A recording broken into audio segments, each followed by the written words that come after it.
Selamat pagi anak-anak semua.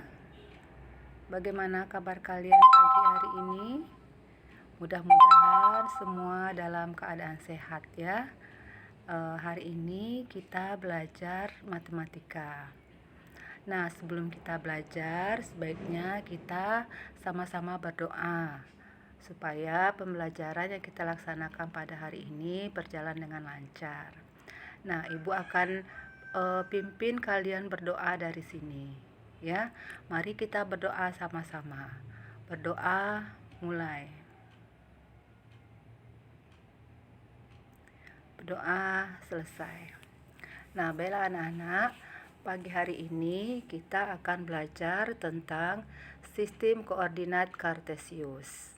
Ya, sebelum kita mempelajari sistem koordinat Kartesius, kalian juga harus tahu apa kompetensi dasar daripada sistem koordinat Kartesius ini ya. Jadi kompetensi dasarnya adalah menjelaskan kedudukan titik dalam bidang koordinat Kartesius yang dihubungkan dengan masalah kontekstual.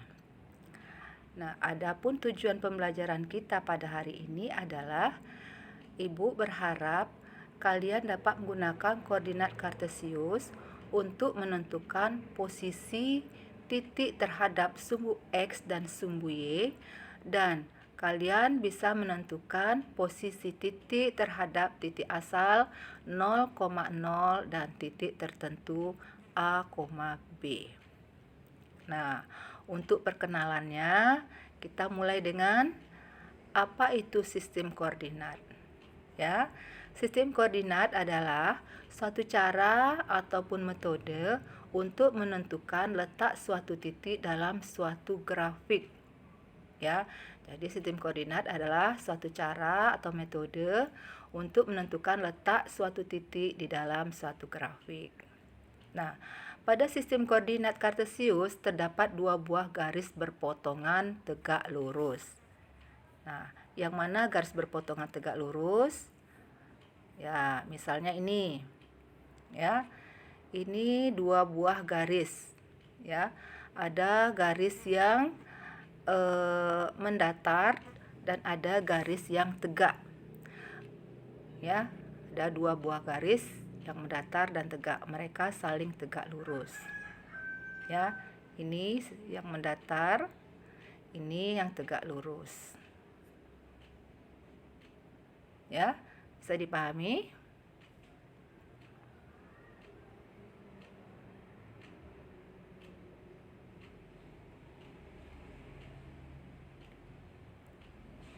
Nah, berikutnya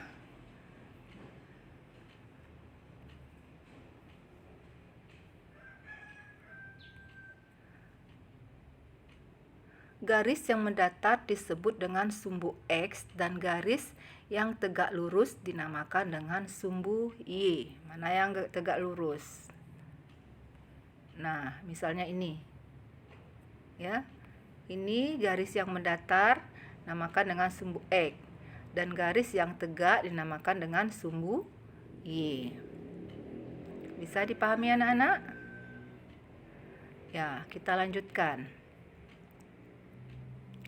Dalam mendeskripsikan suatu titik tertentu dalam sistem koordinat Kartesius, format yang dipakai selalu X, Y. Dan urutannya tidak boleh dibalik-balik, misalnya Y, X. Nilai X disebut dengan absis, lalu diikuti dengan nilai Y dinamakan dengan ordinat. Ya, yang mana yang absis, yang mana ordinat. Nah, ini sumbu X. Sumbu X ini dinamakan dengan absis.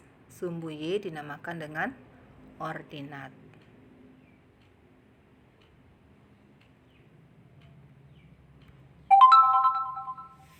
Ya. Berikutnya.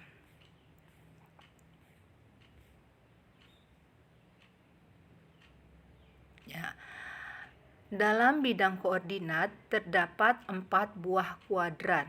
Ya, namakan dengan kuadran 1, kuadran 2, kuadran 3, dan kuadran 4. Nah, 4 bidang kuadrat ini bisa kalian lihat di sini. Ya. Nah, ini. Ini adalah kuadran pertama. Kuadran kedua, kuadran ketiga, dan kuadran keempat. Kuadran pertama, sumbu X-nya positif dan sumbu Y-nya positif. Nah, jika ada koordinat yang X-nya positif dan Y-nya positif, maka dia berada pada kuadran pertama. Dan kuadran kedua, ini kuadran kedua. Kuadran kedua, X-nya negatif, Y-nya positif. Ya, X-nya negatif, Y-nya positif. Sedangkan kuadran ketiga, X-nya negatif, Y-nya negatif. Kenapa X-nya negatif dan Y-nya negatif? Apabila garis Y-nya berada di sebelah kiri dan apabila X-nya berada di sebelah kiri dan Y-nya berada di bawah, maka X-nya negatif, Y-nya negatif. Jadi, jika ada koordinat yang X-nya negatif dan Y-nya negatif, maka dia berada pada kuadran ketiga. Nah, berikutnya kuadran keempat. Kuadran keempat, jika X-nya positif dan Y-nya negatif. X-nya berada di kanan dan Y-nya berada di bawah. Jika Y-nya berada di bawah, maka Y-nya negatif. Ya. Nah, itu adalah tentang bidang kuadran. Ya, di sini bisa dilihat 4 kuadran bidang koordinat. Ya, kuadran pertama koordinat X positif, Y positif. Kuadran kedua koordinat X negatif dan Y positif. Kuadran ketiga koordinat X negatif dan Y-nya negatif. Kuadrat keempat koordinat X-nya positif dan Y-nya negatif. Ya. Nah, ini bisa kalian lihat pada gambarnya ini. Nah, ini dia bidang koordinat 4 kuadran. Nah, pada bidang koordinat ini ada beberapa buah titik, ya. Di sini ada titik Q dan titik P. Titik Q ini nilainya adalah 2,3. Artinya X-nya 2, Y-nya 3. X-nya positif, Y-nya positif. Maka titik itu berada pada kuadran pertama. Kuadran kedua, P-nya negatif 2,1. Ya, negatif 2,1. X-nya negatif 2, Y-nya positif 1. Maka berada di kuadran kedua. Nah, dari gambar ini terlihat posisi titiknya terhadap kuadran. Berarti titik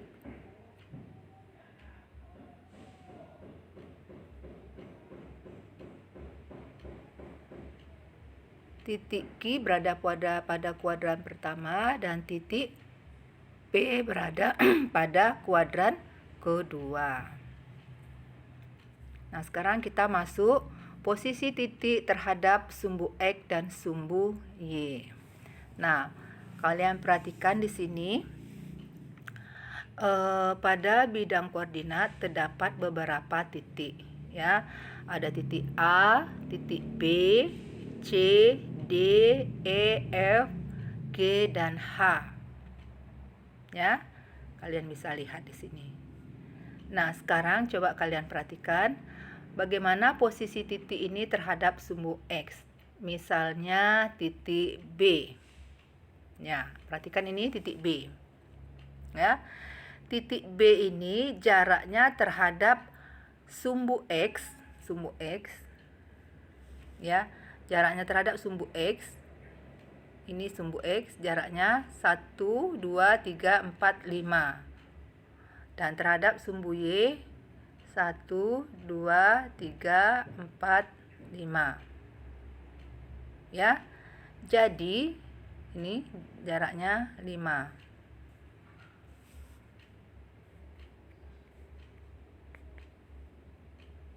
sini 5.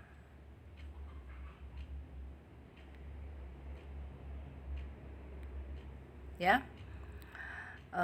Jadi jarak titik B terhadap sumbu X adalah 5. Kita hitung. 1, 2, 3, 4, 5. Jaraknya 5. Ya. Dari sumbu Y 5 juga. 1, 2, 3, 4, 5. Ya. Sekarang titik A. Titik A jarak dari sumbu X-nya berapa? Coba kita hitung sama-sama. 1, 2, 3, 4, 5, 6. Berarti jaraknya adalah 6. Dari sumbu Y jaraknya adalah 2. Begitu juga dengan sumbu yang lainnya. Misalnya sumbu E. Ya. Sumbu E jarak dari sumbu X adalah 2. 1, 2. Dan jarak pada sumbu Y adalah 3. Ya. Jadi titik-titik ini kalau digambarkan dalam tabel maka dia akan seperti ini, ya. Titik A jaraknya adalah 6 satuan dari sumbu X dan 2 satuan dari sumbu Y. Maka koordinatnya atau koordinat titiknya adalah 2,6. Ya. Nah, kalian bisa perhatikan di sini nanti. Kalian perhatikan gambar dan posisinya terhadap sumbu X dan sumbu Y pada tabel berikut. Nah, berikutnya, bagaimana posisi titik terhadap titik asal 0,0? Mana yang namanya titik asal? Titik asal itu adalah titik tengah. Nah, ini titik tengah 0,0 yang bundaran reok itu menjadi titik asal. Ya.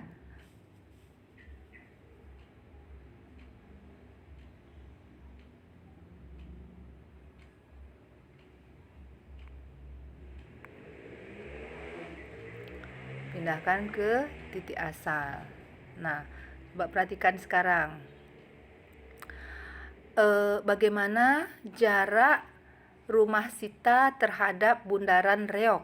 Nah, berapa jarak rumah Sita ke bundaran reok? Nah, kita hitung dari bundaran reok nih ke samping dulu, ke sumbu X. Jadi jaraknya ada 2, ke sampingnya ada 2, ke atasnya ada 1, 2, 3, 4. Jadi 4. Ya.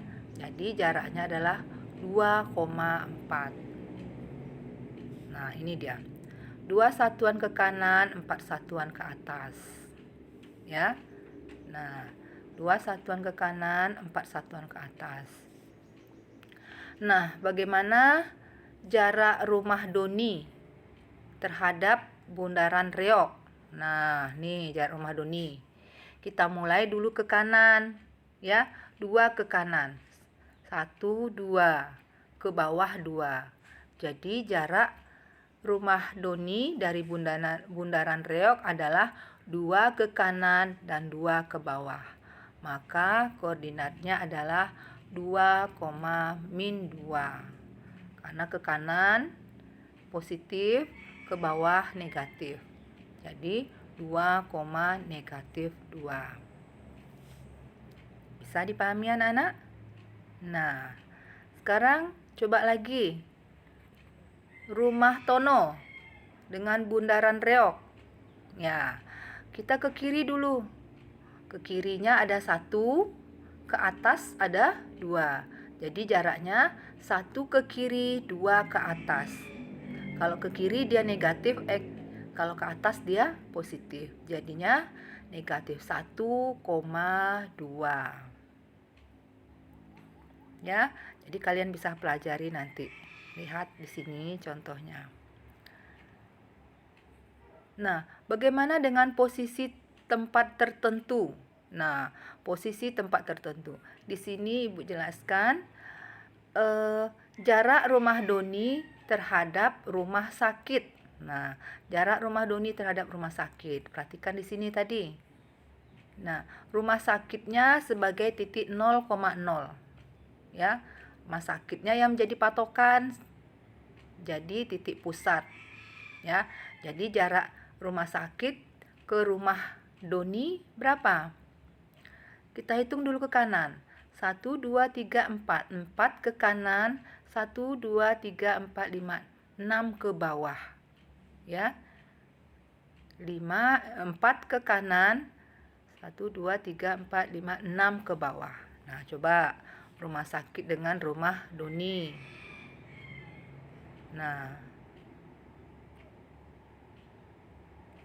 rumah sakit dengan rumah Doni ya, 4 ke kanan, 6 ke bawah. Ya. Jadi di sini rumah sakit sebagai titik pusatnya. Nah, yang ini rumah makan sebagai titik pusatnya.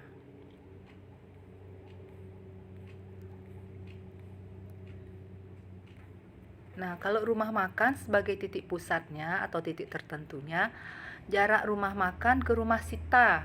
Berapa jarak rumah makan ke rumah Sita? Nah, kita hitung dulu ke kanan. 1, 2, 3, 4, 5. 5 ke kanan, 1, 2, 3, 4, 5. 6 ke atas. Jadi 5 ke kanan, 5 ke atas. Jadi jaraknya adalah 5,5. Ke kanan positif, ke atas positif. Ya, jadi 5,5. Bagaimana anak-anak? Sudah bisa dipahami?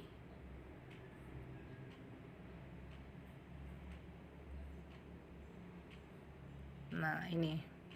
Ya. Jadi, jika anak-anak sudah bisa memahami, di sini ada tugas. Silahkan anak-anak kerjakan tugasnya. Ya. Tugasnya di sini dalam perkemahan ada pos utama dengan koordinat 0,0. Ya, itu adalah pos utama. Jadi pos utama terletak di 0,0. Perumahannya 6,5. Pemakaman min 5, min 2. Pasar 4,3. Hutan min 5,5. Hutan min 8,5. Tenda 1 2,0, tenda 2 0,2, pos 1 2,5, pos 2 min 4,4. Nah, ini kalian buat di dalam bidang koordinat. Kalian letakkan di mana perumahan itu. Sudah ada di sana 6,5. Kalian bisa tuliskan di bidang koordinat. Ya, itu tugas yang pertama. Yang kedua, kamu lihat posisi perumahan, pemakaman, pasar, hutan, tenda 1 dan tenda 2 terhadap pos 1. Ya, jadi pos 1 sebagai titik tertentunya atau titik pusatnya. Ya, dari pos 1 kalian lihat posisi perumahan itu bagaimana letaknya, berapa jaraknya, ke kanan berapa, ke kiri berapa, atau ke atas atau ke bawah. Ya. Yang kedua, bagaimana letak perumahan, pemakaman, pasar, hutan, tenda 2, pos 2 pada kuadran. Nah, nanti kalian yang kedua ini, kalian lihat titik perumahan itu terletak di kuadran keberapa. Kalau di kuadran 1, silahkan. Misalnya di kuadran 1 adalah perumahan, misalnya. Kuadran kedua, misalnya hutan. Kuadran ketiga, misalnya tenda 2. Ya, jadi kalian buat seperti itu. Bagaimana anak-anak? Mudah-mudahan kalian bisa memahaminya. Nah, nanti kalian bisa baca-baca lagi dan kalian perhatikan ini. Ya, sekian dulu materi yang Ibu berikan. Jika ada salah kata, Ibu minta maaf. Dan jika ada yang kurang jelas, kalian bisa tanyakan melalui WA pribadi Ibu. Ibu ucapkan terima kasih, selamat pagi, dan tetap semangat. Ya, sampai jumpa.